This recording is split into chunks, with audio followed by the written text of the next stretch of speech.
Par quoi commencer lorsque tu démarres dans l'investissement? C'est une question que tu te poses.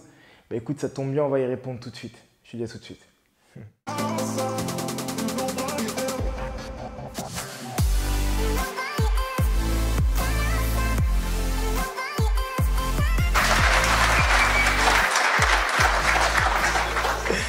Plus sérieusement, salut ambitieux, salut ambitieuse et bienvenue sur cette chaîne. Comme je viens de te le dire en début de vidéo, nous allons parler de ton premier investissement. Donc du coup, par quoi commencer? C'est une question qu'on me pose très souvent. Donc je vais essayer d'y répondre en 4 points, 4 étapes. Mais juste avant ça, je vais me présenter. Déjà là, c'est un premier exercice que je viens de faire, c'est de rester assis et statique. Donc je vais reprendre mes habitudes et je vais me présenter comme j'ai l'habitude de le faire. Et d'ailleurs, je profite de mon dernier chantier pour pouvoir te faire cette vidéo. Donc, je vais me présenter rapidement. Je m'appelle Roméo, je suis courtier en prêt immobilier. Je suis également marchand de biens, investisseur à titre personnel et aussi je forme des personnes dans l'investissement immobilier. Et ça depuis maintenant quelques années. Et cette chaîne, elle a pour but, très simple, de parler d'investissement immobilier, d'ambition également lorsqu'on a la possibilité et l'occasion de le faire. Donc, du coup, je vais te laisser t'abonner juste quelques secondes avant pour qu'on puisse démarrer. On va parler donc de 4 points. 4 points qui vont te permettre de pouvoir savoir par quoi commencer lorsque tu démarres dans l'investissement. Je te laisse quelques secondes et on démarre tout de suite.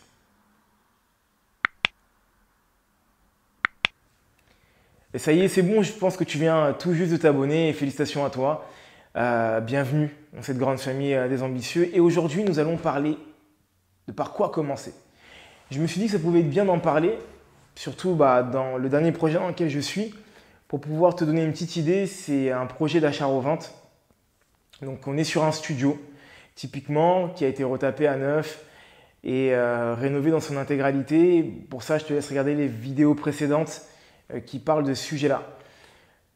Je me suis dit qu'il était peut-être intéressant de pouvoir répondre à cette question parce qu'on me la pose vraiment beaucoup trop souvent lors d'événements, lors de formations, lors de séminaires, lors d'échanges téléphoniques. On me dit « Roméo, par quoi je dois commencer ?» Et comme j'ai envie de froisser personne, je te dirais par tout ce qui peut passer entre tes mains. Mais malheureusement, ce n'est pas possible. Donc, je vais te donner 4 étapes, en tout cas 4 points pour moi clés qui sont importants lorsque tu décides de vouloir te lancer dans l'investissement immobilier.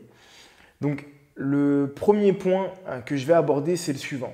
Le premier point, c'est donc répondre à un besoin, répondre à une demande. Ça peut paraître bête ce que je suis en train de te dire, mais c'est une question qu'on ne se pose pas assez souvent lorsqu'on démarre dans l'investissement. Dans l'investissement, lorsqu'on démarre dans l'investissement immobilier, lorsqu'on démarre, on va avoir tendance à se dire j'ai eu vent qu'il fallait faire de la coloc, j'ai eu vent qu'il fallait acheter des immeubles de rapport, j'ai eu vent de ceci, j'ai eu vent de cela. Mais il faut que tu te dises que les tendances, elles bougent rapidement, que les besoins ils bougent rapidement et ceux-ci vont bouger par rapport à certains facteurs. Le premier facteur, c'est le suivant. Le secteur va énormément influer parce qu'il peut y avoir un besoin qui peut être comblé par l'État. Par exemple, la création de chambres universitaires dans un endroit où il y avait une grosse demande. Donc du coup, le besoin n'est plus aussi fort qu'avant. La tendance, il peut également avoir une tendance qui peut évoluer d'un point à un autre. Là, je cible notamment la colocation qui se développe de plus en plus, contrairement à certaines années auparavant. Donc du coup, la tendance, elle est plutôt évolutive. Dans le haut, en tout cas, elle est plutôt haussière.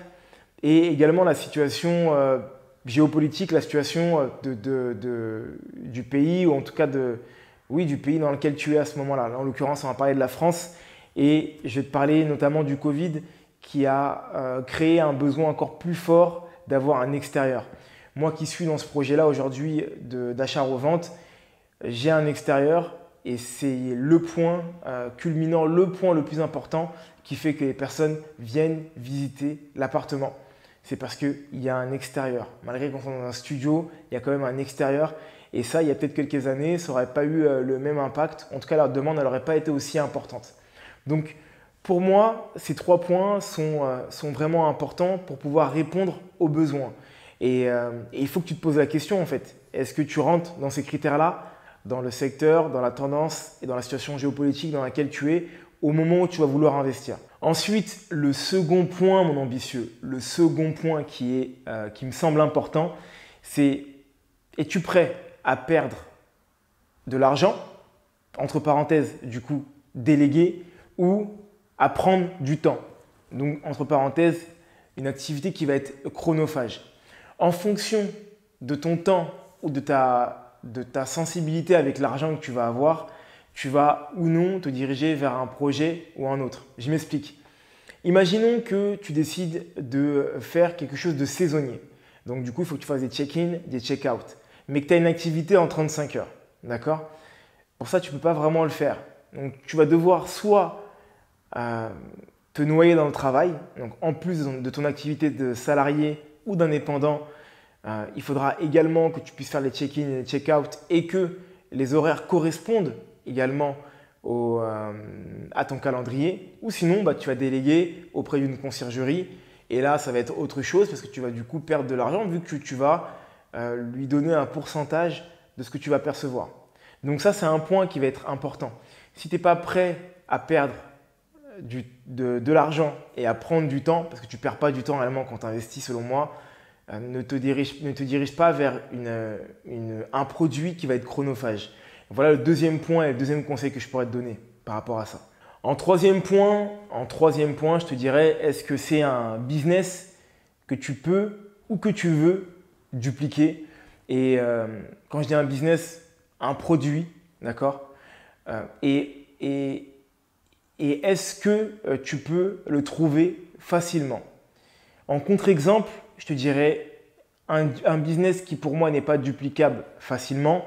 Et là, j'invite vraiment toutes les personnes, si bien sûr elles ont un avis contraire, de me le dire en commentaire. Ça va être des produits d'investissement qui vont être dans des lieux précis, type plage, type montagne, parce que tu ne pourras pas faire plus de projets qu'il y aura de montagnes ou de plages dans ton secteur ou dans le territoire dans lequel tu es, tu vois. Donc, il faut aussi que tu te poses cette question, est-ce que c'est un projet que tu veux dupliquer comme par exemple mes projets d'achat-revente que je fais, ou la volonté de vouloir faire des immeubles de rapport, ou la volonté de vouloir faire de la colocation, ou au contraire, ce n'est pas forcément une volonté de vouloir dupliquer ce type de projet-là et donc ce type de produit. Et à ce moment-là, tu peux ouvrir ta palette et ton champ d'action, ou en tout cas ton champ de possibilités beaucoup plus grand que l'inverse. Tu vois ce que je veux dire? Donc ça, c'est un point qui est hyper important et c'est le numéro 3, tout simplement. Et en point numéro 4, juste avant, je vais te demander deux choses. La première, c'est que si tu es encore là, en train de regarder la vidéo, c'est que tu kiffes. Donc s'il te plaît, mets un like, ça me fera plaisir, ça fera kiffer l'algorithme et tout le monde sera content et en plus, tu auras fait ta BA. Ça, c'est le premier point. Le deuxième point, c'est que si tu veux rentrer en contact avec moi, c'est très simple, il y a des liens qui sont juste en bas. Donc, tu cliques sur les liens, tu regardes sur mon calendrier, tu prends un rendez-vous téléphonique, c'est totalement gratuit, je t'assure. Je ne vais pas te vendre d'assurance vie ou pour toi ou pour ton poisson. Bien au contraire, on va rentrer dans le détail sur ta situation, voir ce qui est possible de faire ou non. Et là, c'est ma casquette de courtier qui parle. D'accord? Donc, clique sur les liens juste en bas. Programme un rendez-vous, je te rappelle, c'est une quinzaine de minutes et ça totalement gratuitement. Le moment pub étant passé, on va donc passer au quatrième point qui est le dernier d'ailleurs. Et donc du coup, pour moi, le point numéro 4, c'est le suivant. Est-ce que j'ai un produit qui répond à tous ces critères-là en fait? Pour moi, le produit qui répond à pas mal de ces critères-là, en fait, c'est le studio. D'accord? Parce que le studio, à part pour la coloc, bien sûr, où ça ne va pas être possible, sinon, tu vas pouvoir répondre à la plupart de ces critères-là. Là, en l'occurrence, tu vois, je te dis que j'ai un studio, mais j'ai un extérieur. Donc, du coup, je réponds clairement à un besoin aujourd'hui, que ce soit au niveau géopolitique, que ce soit au niveau secteur, etc. Suis-je prêt à le dupliquer? Clairement que je suis prêt à le dupliquer. Donc, des studios, je peux en trouver facilement. Et ça répond aussi au point numéro 3 qui fait que partout en France, en tout cas dans mon secteur et dans mon territoire, je vais pouvoir trouver des studios, que ce soit à rénover et à revendre ou à mettre en location directement. C'est un prix également qui va être accessible et surtout, ça va répondre à tout type de clients, que ce soit des célibataires, personnes en couple, des retraités, des personnes divorcées, il va vraiment avoir la possibilité de pouvoir remplir un maximum de palettes et de champs d'action. Donc voilà, selon moi, les 4 points qui sont hyper importants, c'est répondre aux besoins. Ensuite, même si je ne te le dis pas dans l'ordre, c'est suis-je prêt à dupliquer ce produit et à prendre du temps ou à perdre de l'argent. Et le dernier point, c'était donc du coup, est-ce que c'est un projet un business qui est duplicable, oui ou non? Et du coup, le 4e point qui était donc du coup, quel type de produit selon moi, c'est le studio, et ce studio répond vraiment à ces 3 points-là. Mon ambitieux, j'espère que tu as bien kiffé la vidéo. Si c'est le cas, n'hésite pas à la partager, mon ambitieux. N'hésite pas à y mettre un like, n'hésite pas à mettre des commentaires, n'hésite pas à prendre contact avec moi si toutefois tu le souhaites. N'hésite pas grand-chose, en vrai, j'ai envie de te dire. Entre-temps, mon ambitieux, je te souhaite une excellente journée ou une excellente soirée, peu importe à quel moment tu regardes cette vidéo. Tout ce que je peux te dire, c'est de continuer à croire en toi et à te former. Bye.